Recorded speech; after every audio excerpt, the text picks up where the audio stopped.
Pag-usapan lang ho natin quickly at sandali lamang at sana na natuto at naturuan ng leksyon itong si Senador Kiko Pangilinan ng Senado, na kasi kahapon nga nasopla di ho ba noong isang araw, nasopla siya ni Senador Ping Lacson at kahiya-hiya isang abogado, isang dating pulis hindi umubra ang pagkaabogado niya.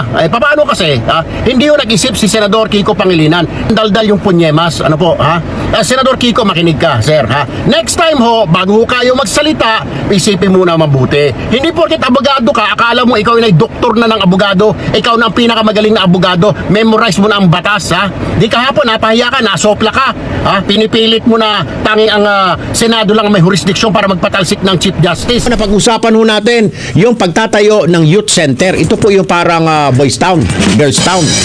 Abay, kumukontra at nagpahabol itong Kiko Pangilinan. Hindi raw siya sang-ayon na i-google yung 1 billion pesos sa pagpapatayo ng youth center. Hoy Pangilinan, yung youth center, ang tawag dito bahay pag-asa sa iba-ibang lugar, sa iba-ibang mga probinsya. Kasi hindi mo naman pwedeng ikulong ang bata, di ba? Ayon do sa putragis na batas mong demonyo ka. Bawal ikulong ang 15, 16, 17, 18 anyos. Lintek pati 18. Ba, hindi pwede kulong. Samantalang 18, anak ng baka, nagtitikol na ako. Praise the Lord. Kayong hayop ka.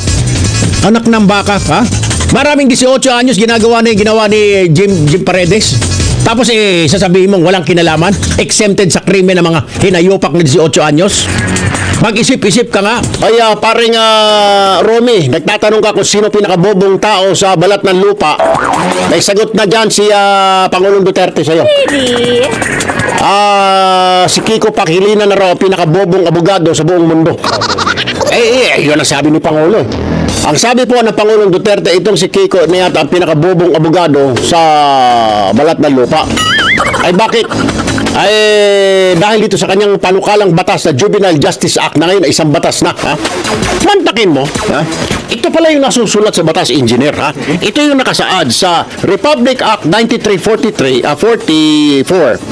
Republic Act 9344, Section 20.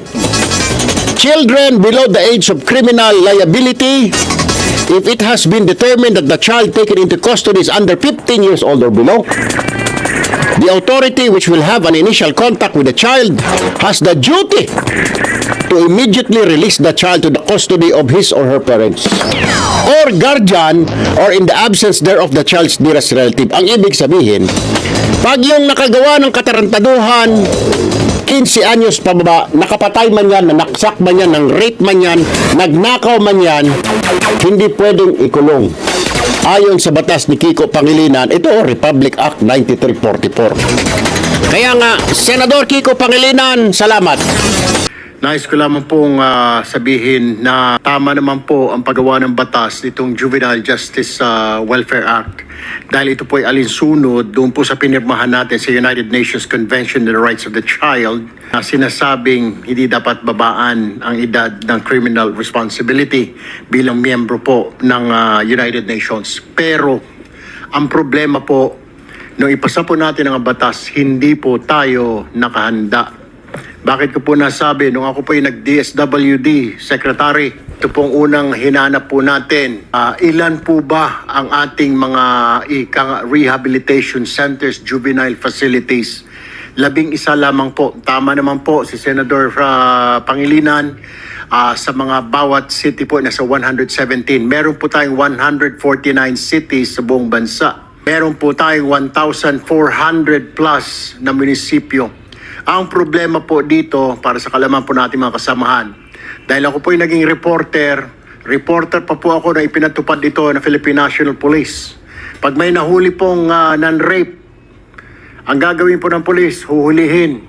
Hindi po alam ng police kung saan ilalagay ang bata. Dahil wala pong kulungan, wala po siyang selda, hindi naman pong maaring isama siya sa mga matatandang nakakulong sa city jail o sa kulungan ng pulis. So gagawin po, yung bata ipapaupo sa tabi. Pangalawa po, wala po tayong juvenile court. Kaya hindi po matatry ang bata o malilitis. Wala po tayong korte, dahil ang korte po natin pang mamatanda lamang.